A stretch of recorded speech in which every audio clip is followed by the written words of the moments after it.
안녕하세요. 주스입니다. 오늘 중복인데 저희 구독자분들, 시청자 여러분들 어떻게 삼계탕 한 그릇 정도 드셨는지 모르겠습니다. 삼계탕 몸보신 좀 하시고 올여름 또 건강하게 나셨으면 좋겠고요. 개인적인 얘기를 하나 드리자면 제가 이번 주에 영상을 좀 많이 못 올렸죠. 주말에 좀 많이 올리려고 노력하는 편인데 오늘 한 3개 정도 올릴 예정이었어요. 근데 제가 한 2달 전쯤에 이사를 왔었는데 저희 어머니가 저랑 같은 대구에 같이 사시거든요. 근데 약간 떨어진 쪽에 사시는데 오늘 오전에 전화 오셔가지고 집 구경 오겠다고 하시더라고요. 그래가지고 저희 어머니가 오셔서 집 구경하시고 중복이라서 어머니 모시고 삼계탕 먹으러 저도 다녀왔습니다. 그러다 보니까 시간이 너무 많이 지나 버렸고요. 또 자료 이번 거를 좀 취합하는데 생각보다 상장되는 종목들이 많다 보니까 시간이 좀 많이 걸렸어요. 그래서 너무 늦게 영상을 올리게 된 점 죄송하게 생각합니다. 자, 그러면은 영상이 이야기될 종목들이 많기 때문에 한번 간단하게 팩트들만 얘기하고 종목들의 움직임에 대해서 예상해 보도록 하겠습니다. 자, 이것들은 이제 제가 상장되는 종목들의 상장 당일 주가 흐름을 예상하는 데 중요한 사항이라고 생각을 하고요. SK바이오팜 상장 이후에 이제 좀 공모주들이 많이 핫해졌잖아요. 근데 저번 주에 제가 봤을 때 좀 느끼는 게 뭐였냐면은 약간 관심들이 식었구나라는 게 좀 느껴지더라고요. 일시적인 현상인지는 모르겠지만 그래서 SK바이오팜처럼 이제 막 주가가 치고 올라가는 그런 패턴은 저번 주에 전혀 없었지만 대신에 청약했는 종목들의 경쟁률이 약간 낮아지면서 배당받는 종목 수가 좀 많아지는, 주식 수가 많아지는 그런 느낌이 좀 들더라고요. 그래서 오히려 수익은 약간 더 올릴 수는 있는데 좀 더 조심해서 대응을 해야겠다라는 생각을 하고 있습니다. 더 네이처 홀딩스에 대해서 한번 이야기를 드릴 텐데요. 우리 의료 브랜드, 각종 의료 브랜드들을 런칭하는 그런 회사의 투자 회사 정도로 생각을 하시면 될 것 같습니다. 더 네이처 홀딩스 사업 아이템은 제가 한번 보여드려야 될 것 같아서 가지고 왔고요. 우리가 흔히 잘 아는 내셔널 지오그래픽 있죠. 이 내셔널 지오그래픽을 이제 의류나 우리 여행 가방 같은데 적용해가지고 지금 매출을 올리는 회사라고 보시면 될 것 같고요. 지금 상태에서 집, NFL 이런 이제 메이커들도 런칭해가지고 현재 해외 시장도 공략을 하고 있다. 그 정도만 생각을 하시면 될 것 같습니다. 자, 더 네이처 홀딩스 주주 구성으로는 사실 주주 구성이 그렇게 나쁘진 않다라고 생각은 해요. 1차적으로. 일단 모기업인 더 네이처가 포함이 되어 있고 그 외 1인 아마 현재 더 네이처 홀딩스 대표인 것 같고 약 35.8% 정도의 지분율을 가지고 있다. 그래서 이 주식은 유통이 되지 않을 주식이라고 생각을 하고요. 그 외 다른 대주주들이 좀 조잡하게 제가 얘기하는 조잡하게 있기는 있지만 그 비중이 약 10% 정도밖에 되지 않는다는 점. 이 점도 좋다면 좋은 상황이고요. 다만 상장일 첫날에 유통되는 주식 수가 굉장히 많습니다. 53% 정도가 유통된다라는 점 참고하시면 될 것 같고요. 보호예수 물량 같은 경우도 약 미확약이 70% 가까이 미확약이 되었고요. 그래서 상장일 첫날 개인과 기관이 유통되는 물량은 한 12% 정도가 되는데 아까 전에 벤처 금융 및 전문 투자자들이 유통되는 물량 그리고 기타 주주, 우리사주 조합 등에서 전체 물량의 거의 한 50% 가까운 물량이 당일날 유통이 된다고 보시면 돼요. 그래서 아마 기관들이 더더욱더 보호예수 기간을 미확약을 많이 했다라고 보시면 됩니다. 그리고 제가 요번에 좀 다르게 또 조사했는 게 뭐냐면은 각 종목별로 2019년도 말에 PER하고 그리고 갑자기 용어가 하나 생각이 안 나는데 아무튼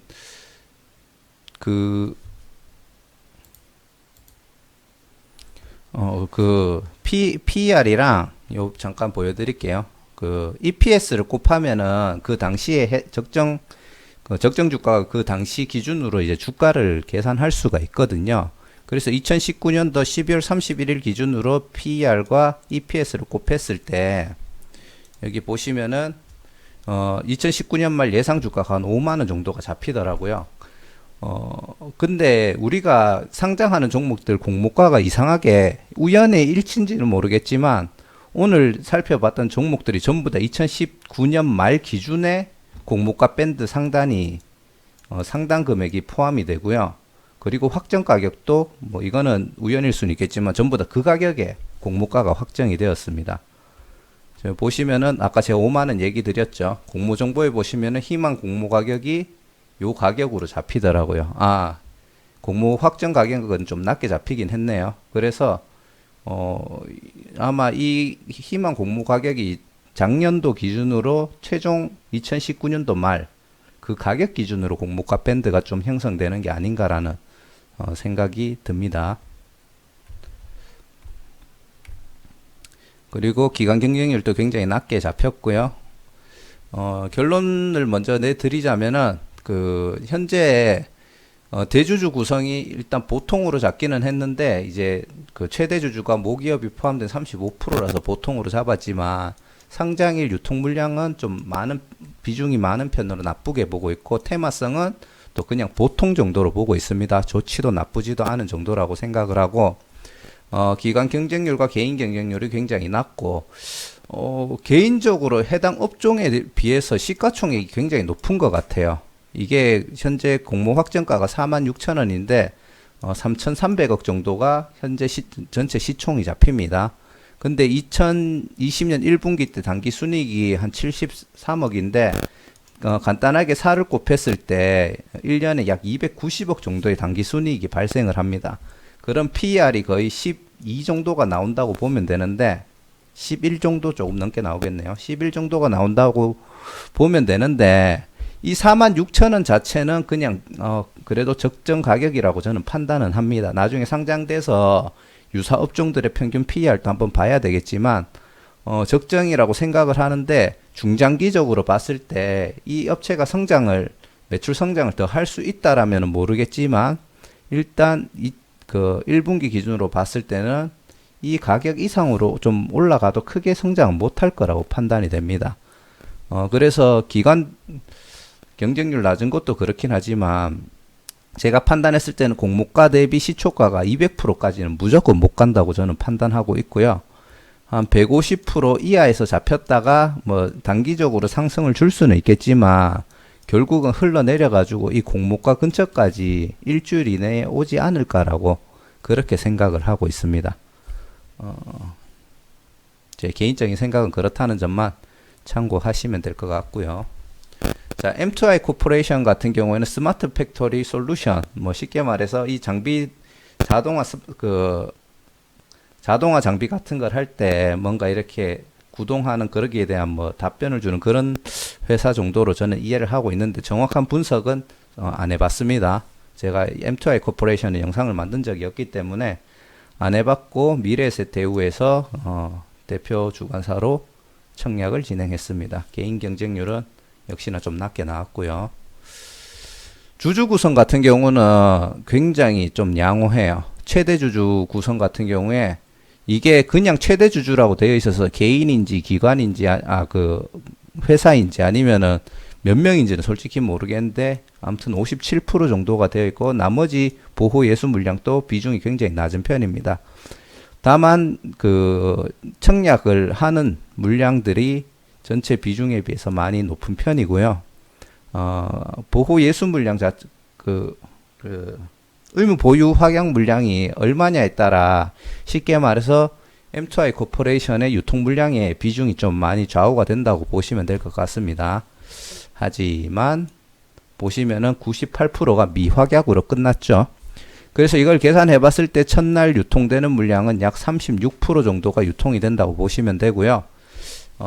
대신에 요 3개월 때 나오는 물량도 굉장히 작고 6개월 정도에 나오는 물량도 큰 편은 아닙니다. 적당한 편인데 상장 후에 1년 동안은 거의 유통되는 물량이 거의 없다. 그리고 더 멀리 봤을 때 1년이 아니라 중장기적으로 거의 상장일날 유통되는 물량으로 계속 움직인다. 그렇게 판단하시면 될 것 같아요. 그리고 2019년 말 예상 주가가 18,900원인데 요것도 제가 앞에 거 그냥 계속 보여드릴게요. 공모가 밴드가 18,900원에 최상단에 형성이 되었고요. 대신에 기관들이 요청했는 가격은 낮은 쪽에 좀 더 비중이 있다 보니까 15,600원에 공모가 확정이 되었습니다. 수요 예측에 보면은 이게 사실 저는 좀 이해가 안 되는 부분이긴 한데 수요 예측을 봤을 때는 18,900원보다 약간 하단 쪽에서 잡힐 줄 알았거든요. 수요 예측 때는 15,600원 쪽에 굉장히 퍼센트가 낮은 걸 볼 수가 있잖아요. 근데 15,600원에 확정이 되었다는 게 좀 의아한 그런 상황이고요. 현재 대주주 구성은 양호한 편으로 보고 있습니다. 그냥 이게 중장기적으로도 유통되지 않을 물량이라고 보는데 상장일 유통되는 물량은 생각보다 좀 높은 편이에요. 그래서 나쁘다고 보고 테마성은 일단 스마트 팩토리 쪽으로 해가지고 약간 뭐 국책 사업 이런 식으로 약간 밀고 있잖아요. 그래서 그냥 보통으로 잡았는데 근데 해당 분야가 제가 정확하게 모르기 때문에 스마트 팩토리 관련해 가지고 과연 수혜주가 되는 건지는 따로 한번 공부를 해 보셔야 될 것 같고요. 경쟁률은 매우 나쁜 상황이라는 걸 볼 수가 있습니다. 그리고 시가총액이 1310억인데 단기 순이익이 한 26억 정도가 됩니다.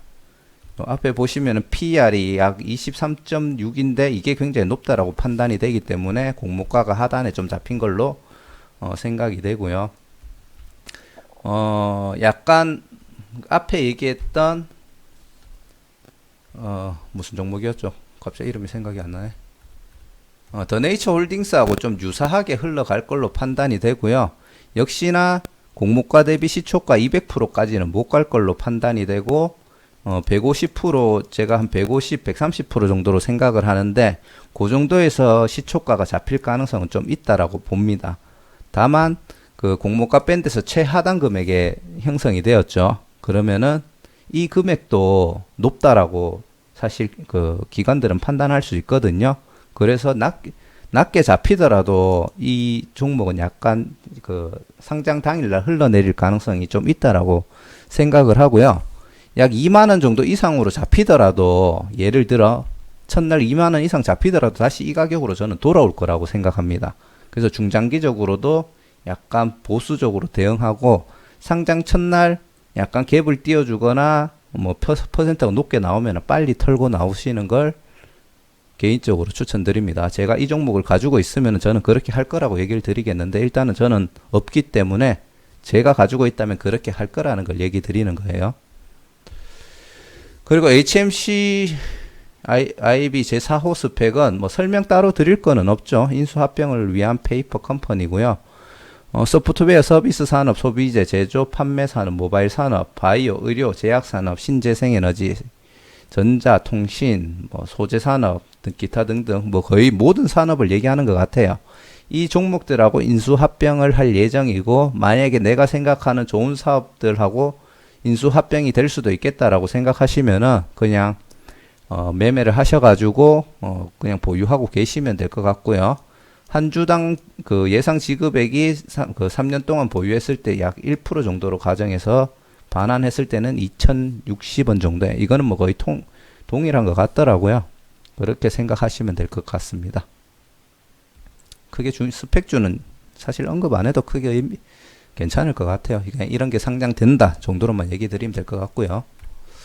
그리고 E&D 같은 경우는 이제 매연 감소 촉매 장치 그리고 촉매제 그리고 2차 전지 관련돼 가지고 이제 장비를 만드는 회사라고 보시면 되고요. 경쟁률은 800대 1로 나왔습니다. 공모전의 주가가 24,400원 이게 7월 24일 장마감 기준이고요. 현재 전체 주식수가 689만 주 정도가 되는데 시가총액이 약 1682억 정도가 나옵니다. 공모 후에 935만 주 정도가 이제 공모되는 주식수를 냈을 때 935만 주 정도가 되는데 현재 시가총액을 그대로 적용한다고 봤을 때 약 18,000원 정도의 주식 수를 형성될 가능성이 있을 것 같고요.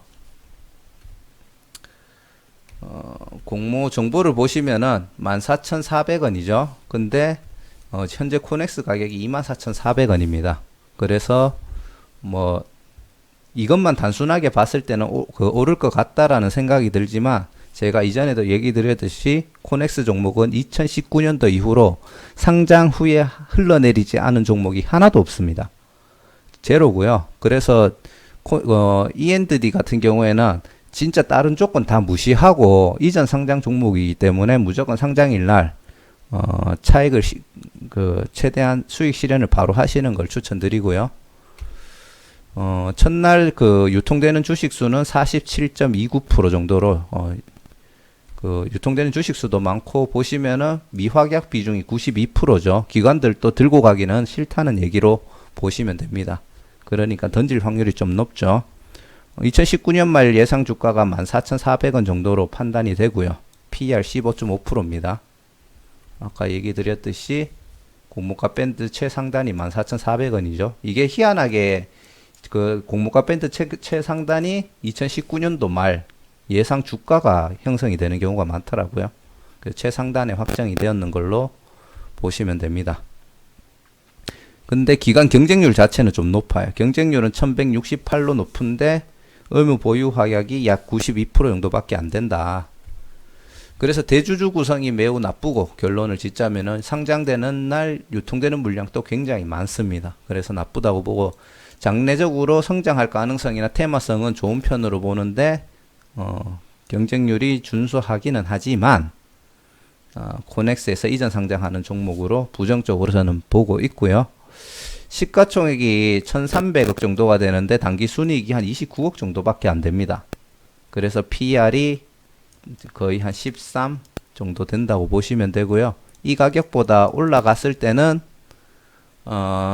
제가 봤을 때는 PER이 좀 높다라고 판단이 돼요. 만약에 가격 하락이 돼가지고 제가 봤을 때 한 12,000원? 11,000원? 한 11,000원대까지 내려오면은 그때부터 추가적으로 매집을 하시다 보면은 향후에 이 기업이 매출 성장을 이뤘을 때 주가 상승을 해서 수익을 낼 수 있다. 중장기적으로 투자할 만한 가치는 있다라고 봅니다. 하지만 공모가도 약간 적정 가격에서 약간 비싸게 형성되었다. 그렇게 생각이 되고요. 우리 TSI 그때 제가 좀 좋게 분석했는데 막상 흘러내리는 걸 봤잖아요. 그래서 이제 코넥스 종목들의 특징을 제가 이제 공부하게 되는 계기가 됐는데, 사실 TSI 보다 얘가 기본적인 조건은 더 안 좋은 걸로 보입니다. 그래서 TSI도 상장하고 거의 뭐 바로 쭉 흘러내렸는데, 얘는 그것보다 더 흘러내릴 가능성이 있다라고 봅니다. 그래서 TSI가 어떻게 주가가 움직였었는지 그것도 한번 보시면은 약간 도움이 될 것 같습니다. 그리고 이제 대망의 와이팜. 제가 저번 주에 좀 바보 같은 짓을 두 개를 했는데, 하나는 TSI가 상장하는 날 제가 날짜를 착각을 했어요. 하루 정도 이제 늦게 상장한다고 생각을 해가지고 10시 반쯤에 보니까 상장이 되어 있어가지고 뭐 다행히 익절을 하기는 했는데, 제가 원래 이번 주에 와이팜 청약을 들어가려고 했는데 제가 수요일 날인가 청약을 들어가려고 보니까 청약이 끝났더라고요. 22일 날 21일, 22일인데 제가 22일, 23일로 생각을 해가지고 22일 날 제가 봤어요. 근데 뭔데 이거 상장 첫날 700대 1까지 나왔네 하면서 와, 와이팜이 장난이 아니구나 그랬더니 그게 최종 청약 경쟁률이었습니다. 제가 요즘에 정신이 좀 없기는 없는가 봐요. 그래서 만약에 제가 이때 들어갔으면 한 13주 정도까지 배정받을 수 있었을 건데, 지금 굉장히 아까워 죽겠어요. 중장기적으로 이제 좀 크게 갈 종목은 아직은 아니라고 판단은 되지만, 그래도 약간 분석을 하면서 시초가는 무조건 띄우겠다라는 생각은 좀 판단은 들거든요. 그래서 좀 놓친 부분이 좀 아깝고, 보시면은 전체적인 최대 주주 전체 비중이 75%나 됩니다. 이거 굉장히 좋게 보고 있고 좀 주주 구성 자체는 제가 좀 안 좋아하는 구성이긴 하지만 전체적으로 75%가 되어 있고 그리고 공모하는 주식 수에서 경쟁률을 이제 뺐을 때 거의 뭐 24%가 거의 그대로 상장일 날 유통된다라고 보시면 됩니다. 아직 보호예수 그 물량은 나오진 않았어요. 의무 보유 확약을 확인을 해야 되는데 아직 다트의 증권 발행 실적 보고서가 미등록이 되어서 정확하게 의무 보유 확약을 몇 프로로 확정됐는지는 모르겠습니다. 하지만 수요 예측 결과 92%가 당일 유통되는 걸로 판단이 되고 이게 낮을 때는 가끔씩 많이 결과가 바뀌는데 이렇게 미확약 물량이 비중이 높은 경우에는 거의 그대로 가더라고요. 그래서 대략적으로 한 546만 주가 상장 당일날 기관이 유통시키는 물량이라고 가정을 하고 이제 계산을 했고요. 결과값은 매우 다를 수가 있습니다. 그래서 개인에게 공모되는 물량 그리고 기관들이 유통시킬 것 같은 예상 물량을 이제 계산해 봤을 때 약 18.7% 정도가 되고요. 기존 주주가 4.5% 정도가 유통이 가능하기 때문에 약 23.21%가 유통이 된다고 판단을 하고 있습니다. 근데 전체적으로 이때까지 언급했던 종목들에 비해서는 굉장히 낮은 편이죠. 50몇 프로, 60몇 프로, 40몇 프로 다 이랬는데 그 절반 이하가 유통된다고 보시면 될 것 같고요. 어느 정도는 품절주 효과가 기대가 된다고 보시면 될 것 같습니다. 그리고 2019년 말 예상 주가가 11,000원이고요. PER은 그때 당시에 6.49 굉장히 낮게 잡힌 거예요. 이것도 긍정적으로 저는 보거든요. 그래서 청약했는 거 공모가 밴드가 상단에 11,000원이고요. 11,000원에 확정이 되었습니다. 여기 보시면은 약 407대 1인데 의무 보유 확약 신청했는 게 8%죠. 그러면 92% 정도가 미확약을 신청했다는 거고요. 그래서 그게 그대로 반영된다라고 저는 가정을 하고 상장 당일날 유통되는 물량을 계산을 했습니다. 자, 대주주 구성은 구성은 매우 나쁘고요. 대신에 보호예수랑 대주주 그 유통되는 물량 비율은 굉장히 높습니다. 그래서 구성이 나쁘다는 거지 유통되는 물량은 매우 양호하다고 보고 있고요. 상장 당일날 유통 물량은 굉장히 좋을 걸로 보고 있고 테마성은 지금 5G가 뜨고 있죠. 그래서 굉장히 좋다라고 생각하고 5G가 갔을 때 거기에 대한 이제 수혜주로서 충분히 주가 반등도 예상을 할 수가 있습니다. 시가총액은 약 4,085억 정도가 되고요.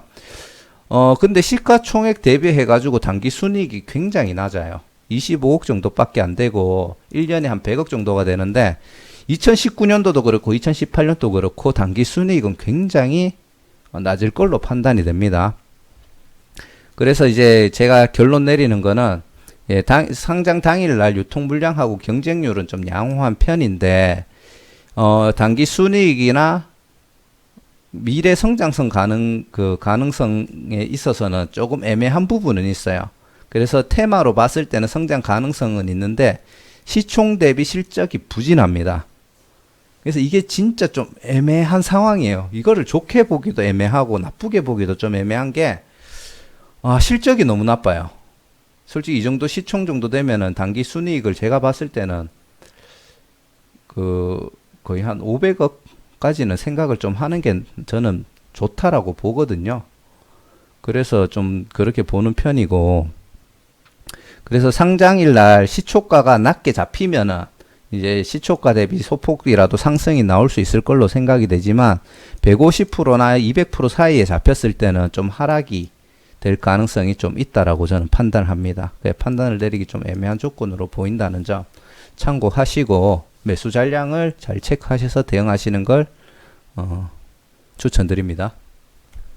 그리고 이제 리츠 종목인데요. 리츠 종목은 그냥 간단하게 언급만 드릴게요. 자, 이지스 레지던스 리츠 국내 아파트 쪽에 이제 임대 아파트를 이제 매입을 해가지고 현재 수익을 내려고 하는 거고, 서울 지하철 1호선에 포함이 된 인천 동암역 인근 부분에 부평 더샵 민간 임대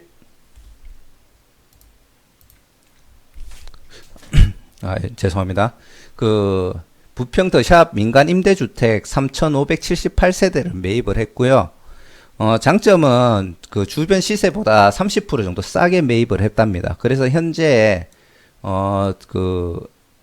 인천 동암역 주변의 아파트 시세가 30% 정도 하락을 하더라도 원금 손실이 거의 0%에 가깝다라고 보시면 되고요.